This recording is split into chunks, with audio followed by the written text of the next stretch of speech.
La pelle rouillée heurta soudain quelque chose qui n'était pas de la terre. Le cœur de Sophia s'emballa. Ses mains, tremblantes, écartèrent la boue jusqu'à révéler un motif métallique orné, étincelant sous la lumière grise de l'après-midi. À genoux dans la terre humide, elle sut qu'elle venait de mettre au jour des secrets enfouis depuis près d'un siècle, des secrets dont la valeur dépassait tout ce qu'elle aurait jamais osé imaginer. Ces secrets promettaient de transformer cette femme que tout le village surnommait, la citadine de la fermentée, en quelque chose de bien plus grand que son passé. Mais avant de connaître cette transformation, Sophia devait survivre à ce qui allait suivre. Le camion de déménagement tout sauta avant de s'éteindre, brisant le silence de la campagne. Sofia Delgado resta figée, fixant la bâtisse censée représenter son salut. La ferme se tenait là, fatiguée et fière malgré tout, son porche affaissé semblant tenir debout grâce à un mélange de prière et de défi. La peinture, écaillée, pendait en longues lamelles, et certaines fenêtres étaient barricadées de planches dépareillées. Plus loin, la grange penchait de façon inquiétante, comme si elle s'inclinait devant une force invisible. « Maman, on va vraiment vivre ici ?» demanda Diego, son fils de 11 ans, d'un ton où l'on sentait qu'il essayait de ne pas juger. Sophia esquissa un sourire fragile, aussi fragile que cette maison. « Ce sera une aventure, Mio. Imagine que c'est notre propre projet de rénovation. » Diego ne répondit pas. Son regard sceptique parlait pour lui, il aurait préféré qualifier ce lieu de cauchemar personnel. Mais il se tut. Il avait déjà traversé bien trop de bouleversements. D'abord le divorce, quand son père avait décidé que sa secrétaire était plus intéressante que sa femme et son fils. Puis la faillite spectaculaire du service traiteur de Sophia, aggravée par les comptes bancaires gelés sur ordre de l'avocat de son ex-mari. Il ne restait plus rien.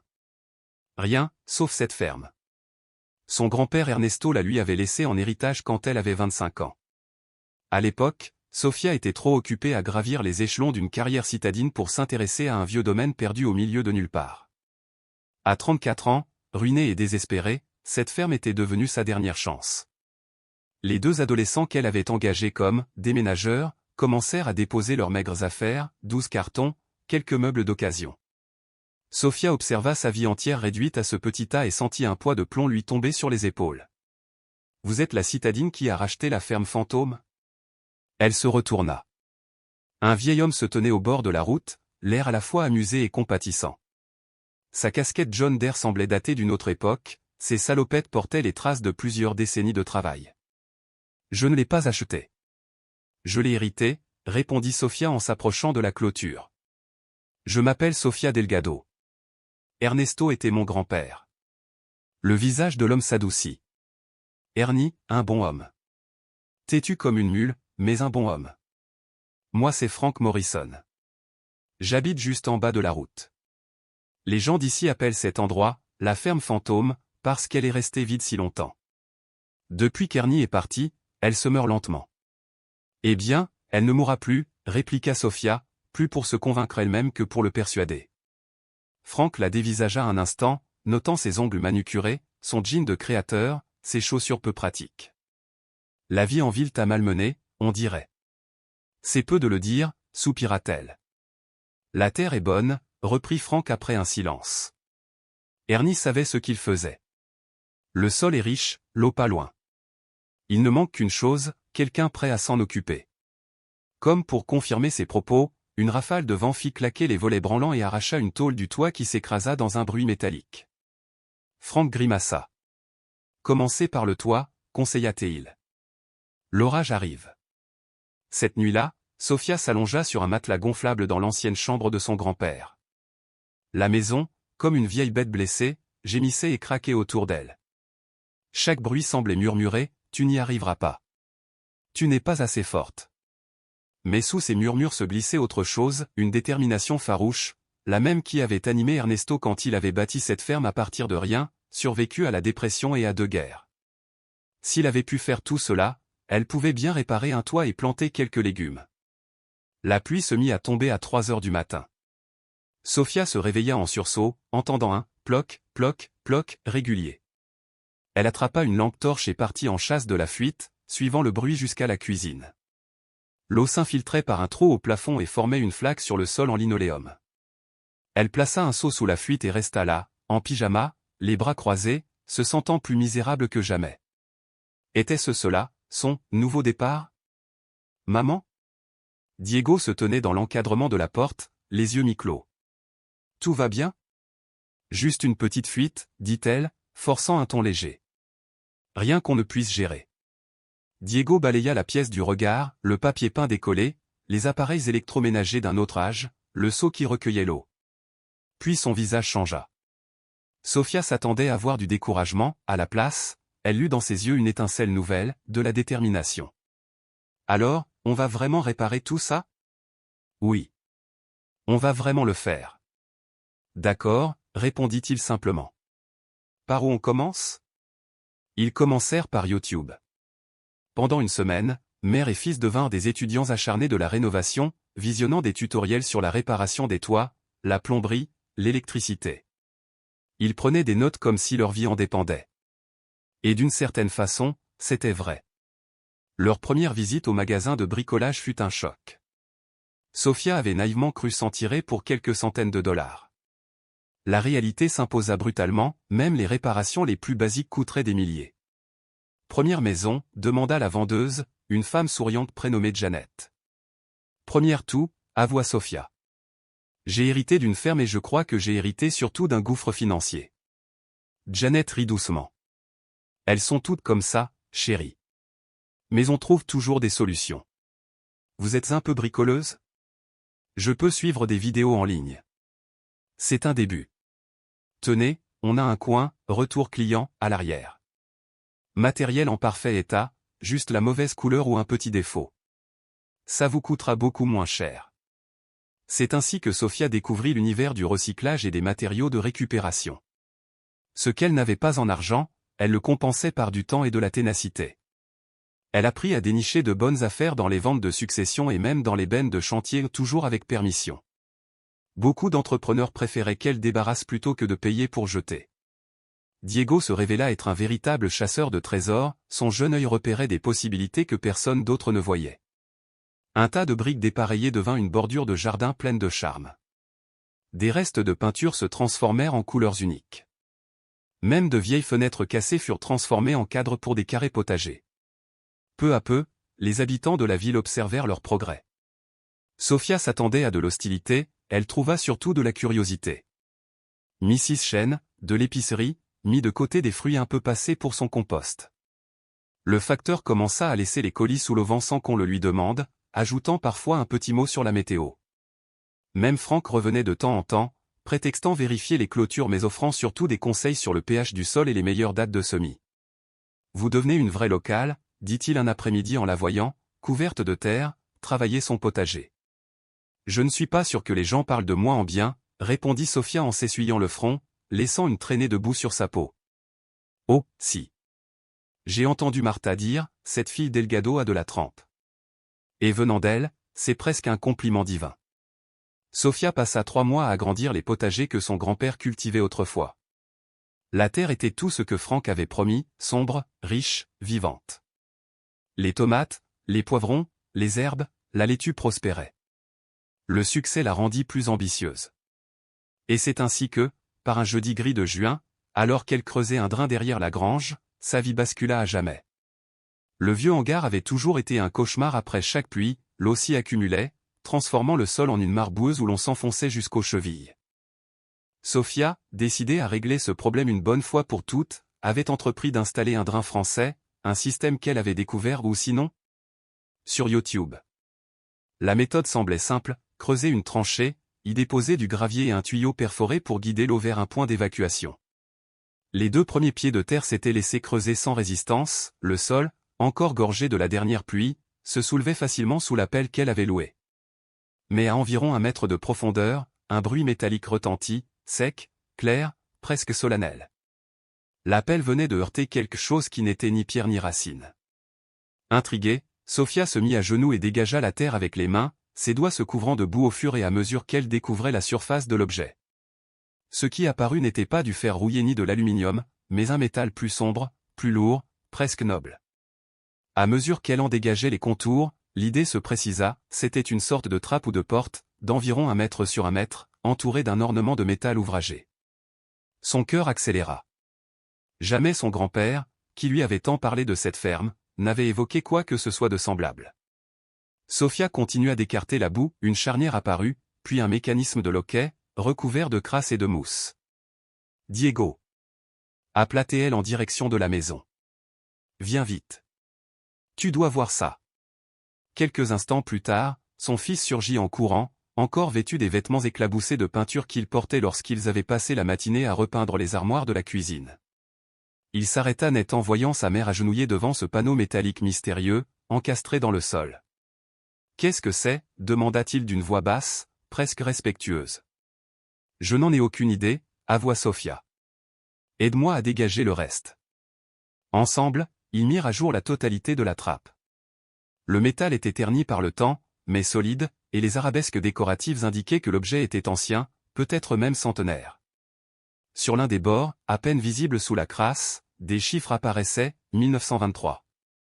Diego écarquilla les yeux. « Maman, je crois que c'est important. » Sophia se redressa légèrement, son esprit rationnel lui soufflant que ce n'était sans doute qu'un ancien cellier ou un abri anti-tempête.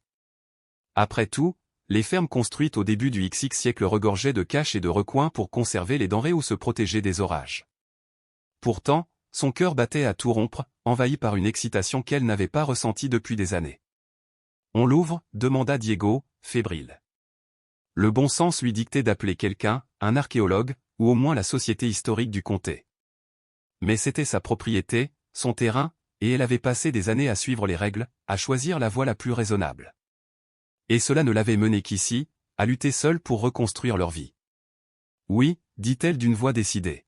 « Voyons ce qu'il y a là-dessous. » Le mécanisme de fermeture était plus complexe qu'elle ne l'avait d'abord cru, ce qui paraissait être de la corrosion n'était en réalité qu'un verrou sophistiqué, terni par les décennies mais encore fonctionnel. Après plusieurs minutes de manipulation délicate, un déclic se fit entendre. La trappe se souleva, lourde, si lourde qu'il dure 6 mètres à 2 pour l'ouvrir entièrement. Un souffle d'air frais monta des profondeurs, chargé de l'odeur de terre ancienne, et de quelque chose d'autre, un parfum sec qui évoquait à Sophia les bibliothèques oubliées et les secrets endormis. « On dirait une grotte » chuchota Diego. Sophia sortit son téléphone et activa la lampe torche. Le faisceau révéla des marches en pierre descendant à près de 2,50 m sous terre, vers ce qui semblait être une pièce spacieuse. Les parois de pierre luisaient faiblement dans la lumière. « Je descends » déclara-t-elle. « Maman, c'est peut-être dangereux. »« Probablement » admit-elle avec un sourire nerveux. « Mais je le fais quand même. Toi, reste ici et surveille. Si je crie, appelle le 911. » Les marches, usées mais intactes, étaient solides sous ses pieds. Elle descendit prudemment et, peu à peu, la lumière révéla toute la pièce. Ce n'était pas un simple cellier, c'était une véritable salle souterraine, voûtée, de près de 4 mètres sur 5, avec des étagères en bois encastrées dans les murs. La lumière se posa sur des dizaines de caisses en bois soigneusement étiquetées, avec des dates la plupart des années 1920 et des inscriptions mystérieuses, les initiales RHM revenaient sans cesse, accompagnées de CRR et de séries de chiffres semblant correspondre à des codes.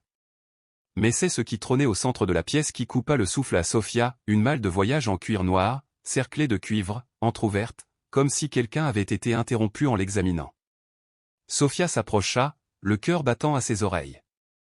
À l'intérieur, un trésor. Littéralement. Des centaines de pièces d'or, ternies mais toujours étincelantes, s'y entassaient, mêlées à des liasses de documents reliés par des rubans et à ce qui ressemblait à des certificats d'action ou des obligations. « Maman ?» La voix de Diego résonna faiblement depuis la surface. « Tout va bien ? Qu'est-ce que tu vois ?» Sophia resta muette quelques instants, incapable de détacher les yeux de ce spectacle. Ses mains tremblaient lorsqu'elle saisit un paquet de documents, malgré leur âge, ils étaient en excellent état, protégés par l'air sec de la cave. La première page était une liste d'inventaire, écrite d'une main appliquée. Propriété de R.H. Morrison O.C. Railroad Holdings déposée le 15 juin 1923. Suivait un relevé détaillé. 200 pièces d'or, double eagle, $20. 150 pièces d'or Saint-Gaudens, $10. Obligation ferroviaire valeur nominale $150 000. Bon d'entrepôt de whisky à époque de la prohibition valeur estimée $125 000. Titre de propriété immobilière ? La liste s'étendait encore sur 2 pages entières. Sophia sentit ses jambes flancher et s'assit brutalement sur le sol de pierre. La lumière de son téléphone vacilla, projetant des ombres dansantes sur les murs. R.H. Morrison. Le nom fit-il dans sa mémoire, son grand-père avait parfois parlé de Robert Harrison Morrison, un magnate du rail, figure respectée de la vallée à l'époque où la ligne Chicago et Northwestern faisait prospérer la région. Et voilà qu'elle découvrait que cet homme avait caché une fortune sous sa ferme. « Maman !» cria Diego, l'inquiétude perçant dans sa voix. « Tu me fais peur. » « Tout va bien, répondit-elle en essayant de rendre sa voix plus ferme qu'elle ne l'était. « Je remonte. » Avant de quitter les lieux, elle prit plusieurs photos, le coffre, les caisses, l'agencement de la cave. Puis, dans un élan irréfléchi, elle glissa une des pièces d'or dans sa poche. La remontée des marches ressemblait à une remontée en apnée, chaque pas la rapprochait d'une réalité qui venait d'être bouleversée. En haut, Diego l'attendait, les yeux grands ouverts. « Alors ?» Sofia s'assit lourdement sur le bord de la trappe. « Un trésor, dit-elle simplement. Les yeux de Diego s'agrandirent. « Un vrai ?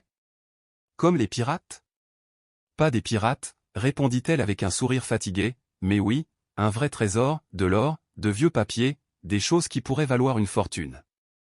Elle lui tendit la pièce qu'elle avait ramenée. Diego la fit tourner dans sa paume, fasciné par son poids, son éclat, la date gravée en 1922. Ils restèrent un moment silencieux, les yeux fixés sur l'ouverture béante. Enfin, Diego posa la seule question qui comptait. « Qu'est-ce qu'on va faire maintenant ?» C'était la bonne question. Appeler la police ?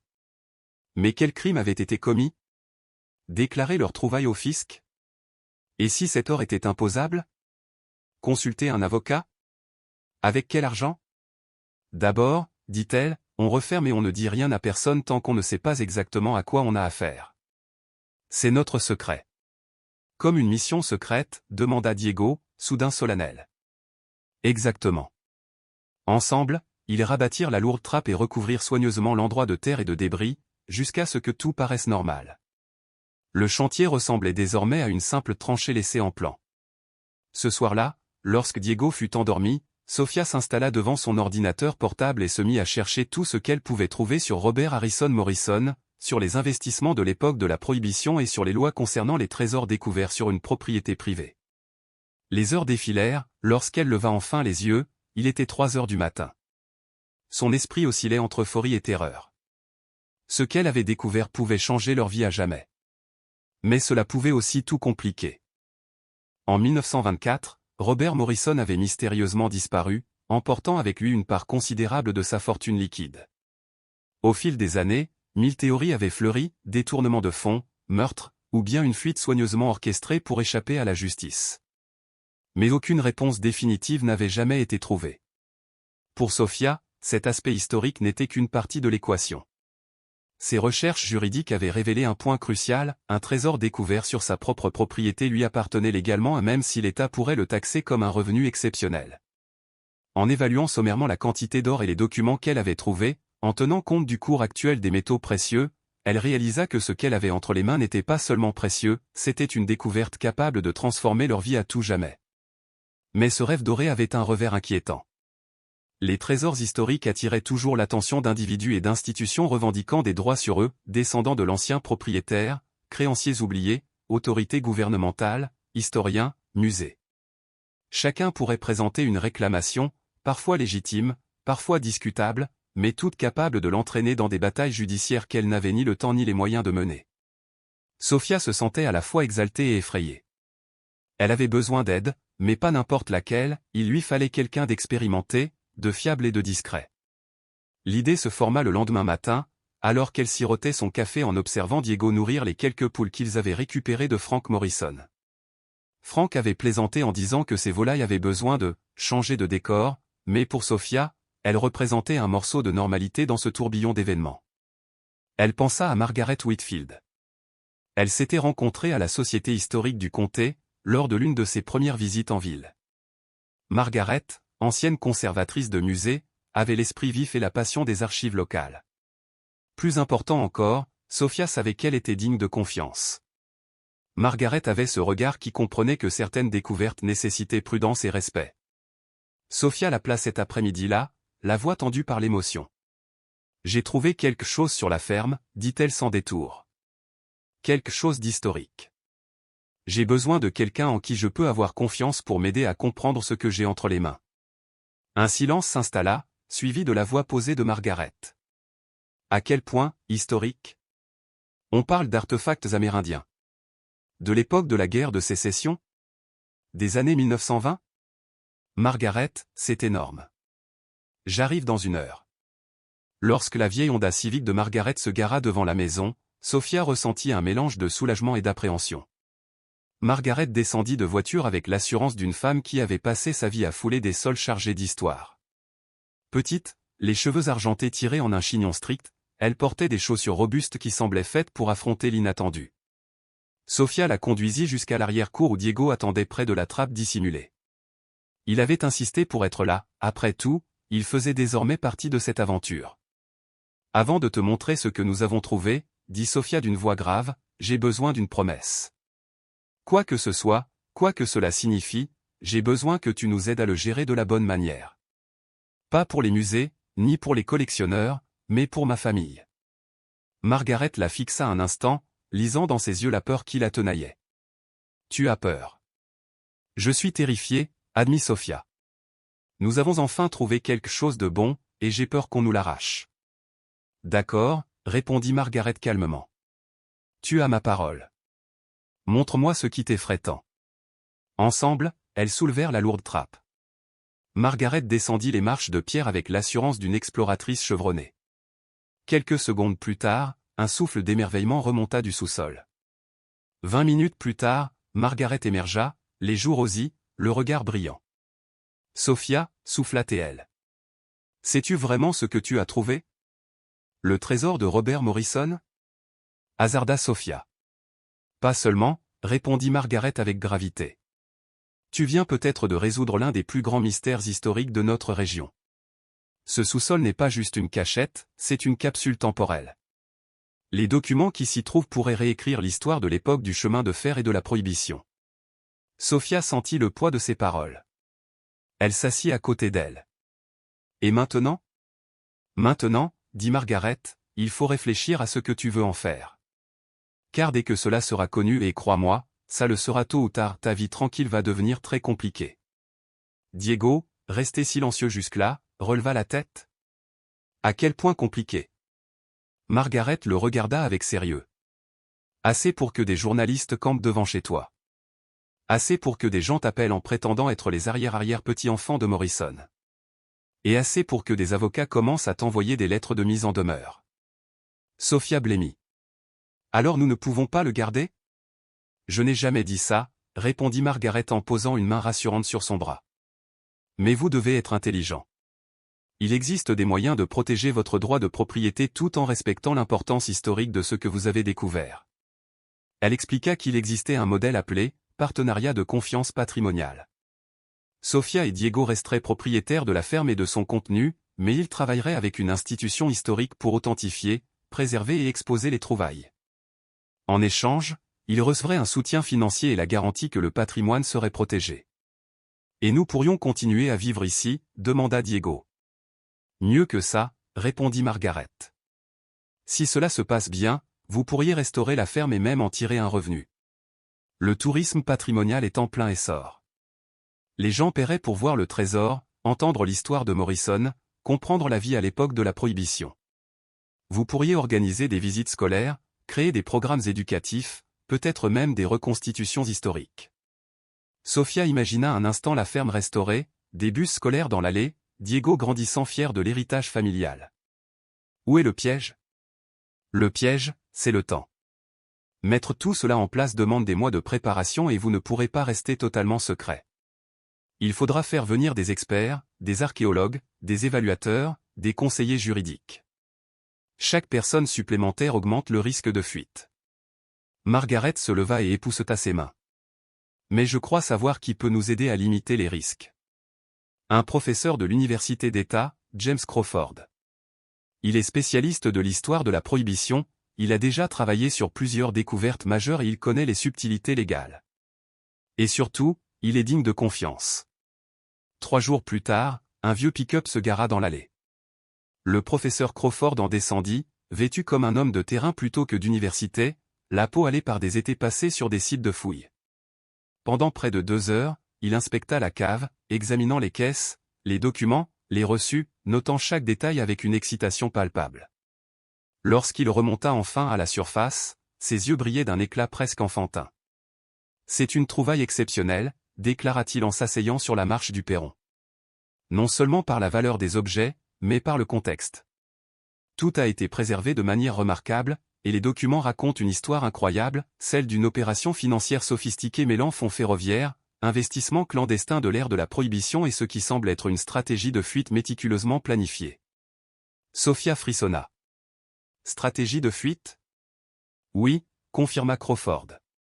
Morrison n'a pas disparu par hasard. Il avait converti une grande partie de ses biens en richesses facilement transportables, or, obligations, reçues de matières premières. La cave était son plan B, au cas où sa fuite principale échouerait. Mais quelque chose a mal tourné. Il n'est jamais revenu chercher son trésor. Ce qui fait de cette découverte bien plus qu'une question d'argent, ajouta Margaret. C'est un témoignage complet d'une époque. Sophia se tourna vers Diego. Dans son regard brillait une confiance absolue, la foi qu'elle trouverait une solution. Elle inspira profondément et déclara. D'accord. Appelons le professeur Crawford. Ce jour-là, Sophia sentit que leur vie venait de basculer. Ce qui n'était qu'un secret enfoui devenait désormais une mission, préserver l'histoire, protéger leur avenir et transformer cette découverte en une source de fierté plutôt qu'en un fardeau. Les riches de l'époque s'étaient préparés à traverser l'une des périodes les plus incertaines de l'histoire américaine. Diego, resté silencieux jusque-là, finit par demander d'une voix pleine d'espoir. « Alors, cela veut dire qu'on peut le garder ?» Le docteur Crawford esquissa un sourire bienveillant. « C'est toute la question, n'est-ce pas ?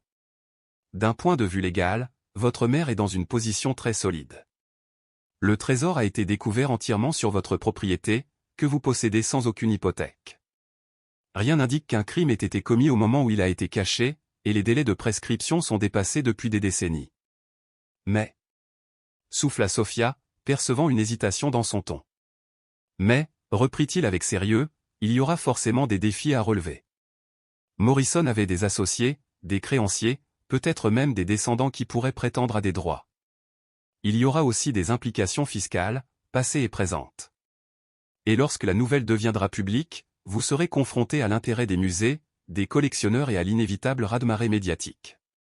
Puis il se pencha en avant, son regard brillant d'enthousiasme. C'est pour cela que l'idée de Margaret concernant un partenariat sous forme de fiducie patrimoniale est brillante. Si nous la mettons en place correctement, vous bénéficierez d'une protection juridique, d'un soutien professionnel et d'avantages financiers, tout en préservant l'intégrité historique de la découverte. Sophia hésita, puis demanda franchement, la gorge un peu nouée. Et financièrement, de combien parle-t-on ? Le docteur Crawford prit un air grave. De façon prudente, en se basant sur le prix actuel de l'or et la valeur nominale des obligations et reçus de marchandises, cela se situe entre 8 et 12 millions de dollars. Et ce n'est que la valeur immédiate. Si la fiducie fonctionne comme prévu, si vous développez ce lieu en véritable site touristique et centre éducatif, la valeur à long terme pourrait être bien plus élevée. Sophia sentit le monde vaciller autour d'elle. 8 à 12 millions. Plus d'argent qu'elle n'en avait jamais rêvé. De quoi restaurer la ferme, assurer l'avenir de Diego, peut-être même tendre la main à d'autres familles dans le besoin.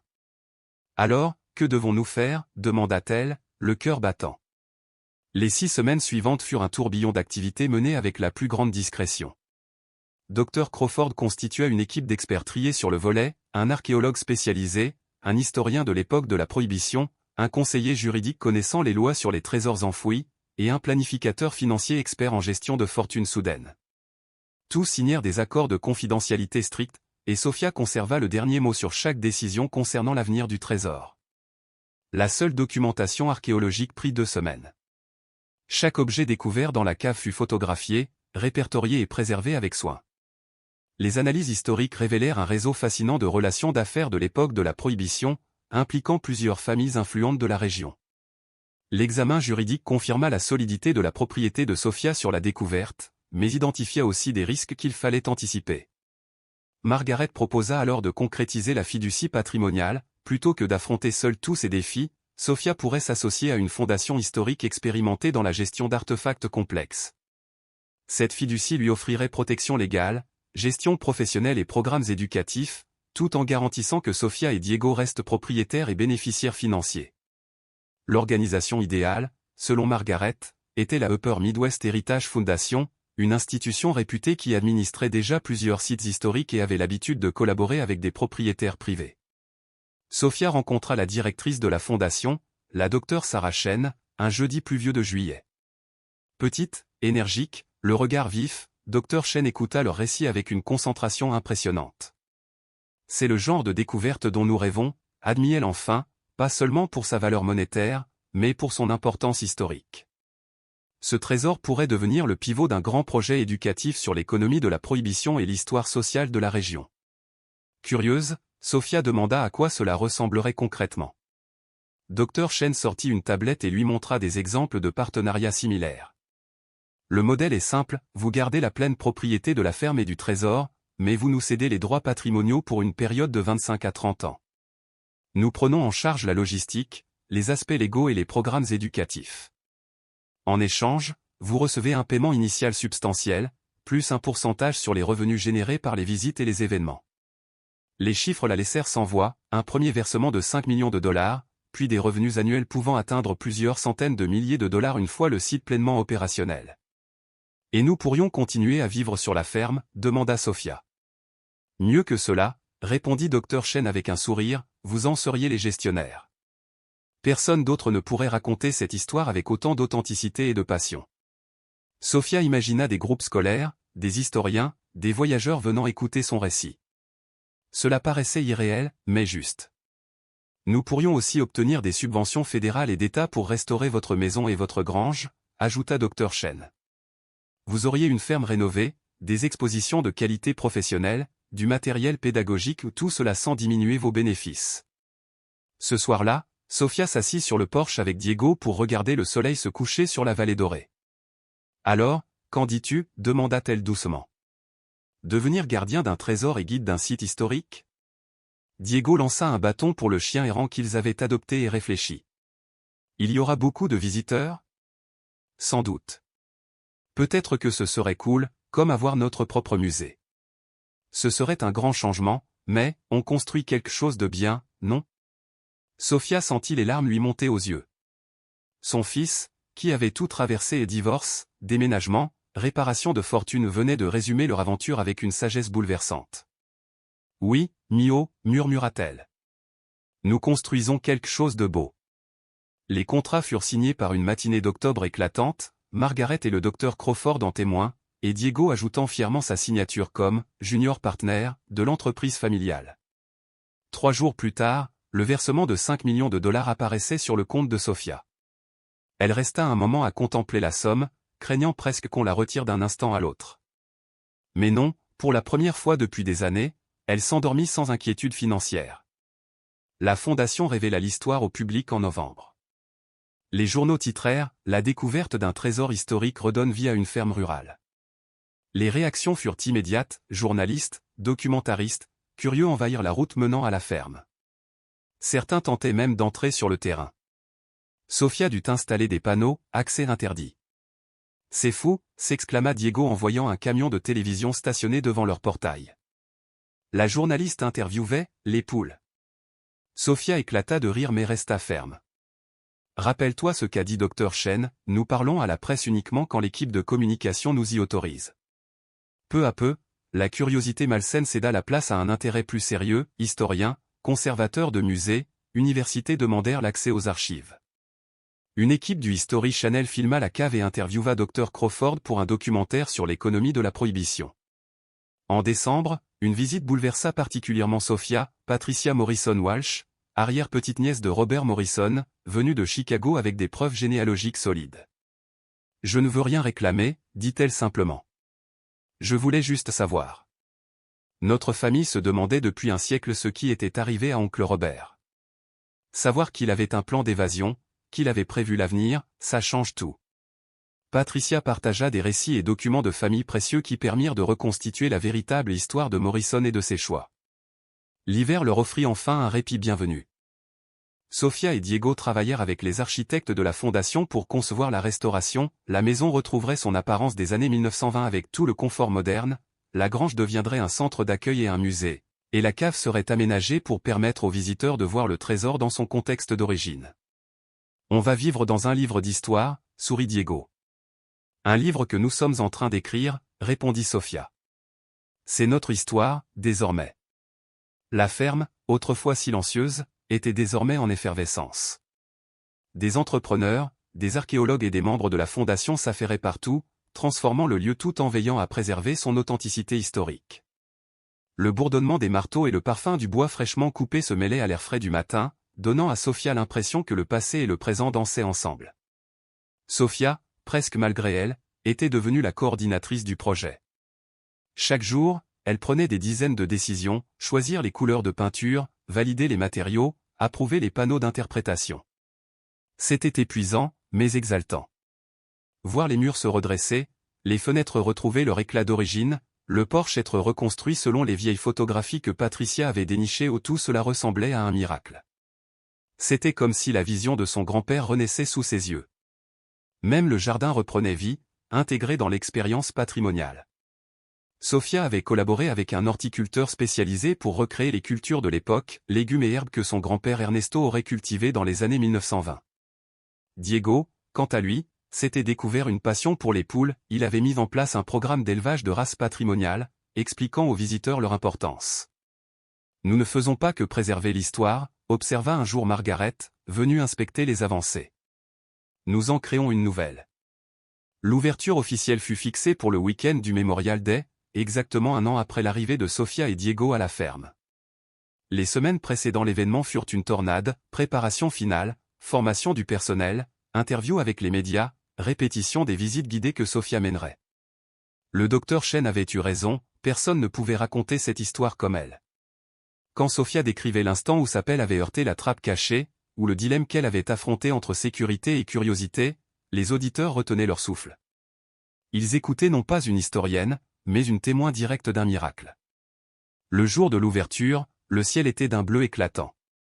Dès 9 heures, des files de voitures s'alignaient le long de la route de campagne.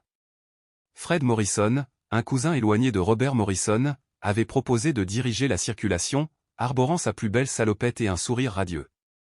Jamais je n'aurais cru voir des gens faire la queue pour visiter une ferme, lança-t-il à Sofia, qui portait la robe d'époque choisie pour la cérémonie. Le premier groupe comprenait Patricia Morrison Walsh, le docteur Crawford, Margaret, ainsi que des officiels et des passionnés d'histoire. Sofia les guida dans la maison, décrivant chaque étape de la restauration et racontant des anecdotes sur son grand-père. Puis ils se rendirent à la grange, transformée en musée retraçant la vie rurale et l'économie de l'ère de la Prohibition. Mais la véritable magie opéra lorsqu'ils descendirent dans la cave restaurée. Sofia avait répété cette présentation des dizaines de fois, mais rien ne pouvait remplacer l'émotion du moment. Sous les lumières professionnelles, le trésor brillait dans sa malle ouverte. Elle parla de courage, de transmission, de la conviction que l'avenir peut toujours être meilleur que le présent. L'applaudissement qui résonna dans la chambre de pierre fut chaleureux et prolongé. Pourtant, ce qui toucha le plus Sofia, ce fut le visage de Diego, debout au fond, fier et rayonnant, comprenant enfin toute l'ampleur de ce qu'ils avaient construit ensemble. Les mois suivants dépassèrent toutes les attentes. Des visiteurs affluèrent de tout le pays, d'abord attirés par l'histoire de la découverte, puis captivés par les récits sur la vie rurale des années 1920 et la Prohibition. Des écoles ajoutèrent la ferme à leur programme, et plusieurs universités établirent des partenariats pour des projets de recherche.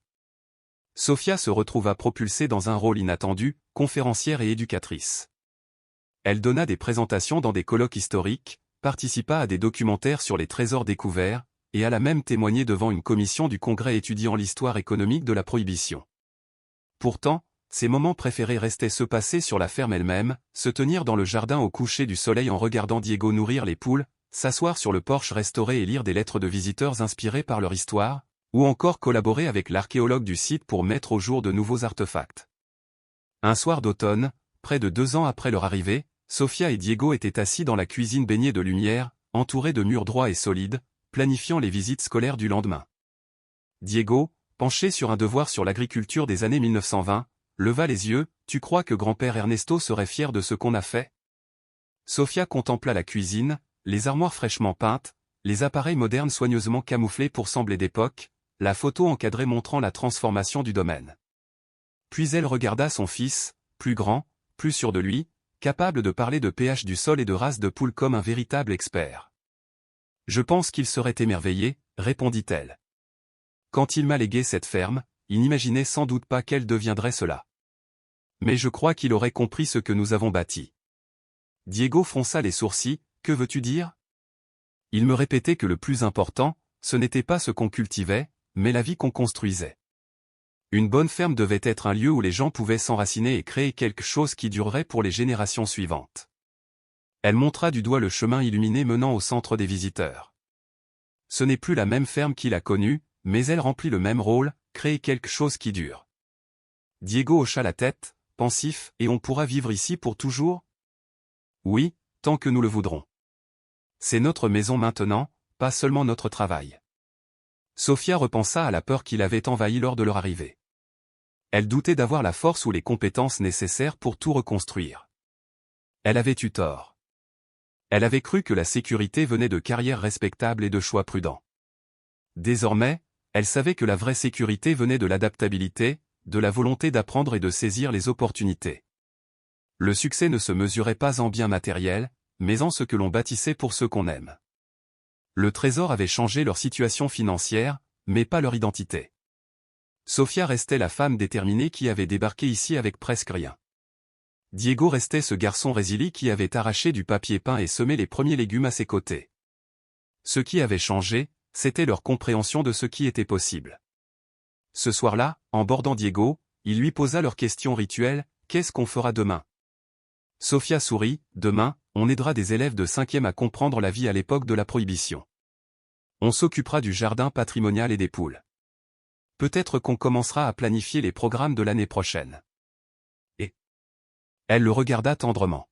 « Et on continuera à faire ce qu'Ernesto nous a appris, prendre soin de la terre, travailler dur chaque jour et construire quelque chose qui dure pour ceux qui viendront après nous. » « Je t'aime, maman, murmura Diego.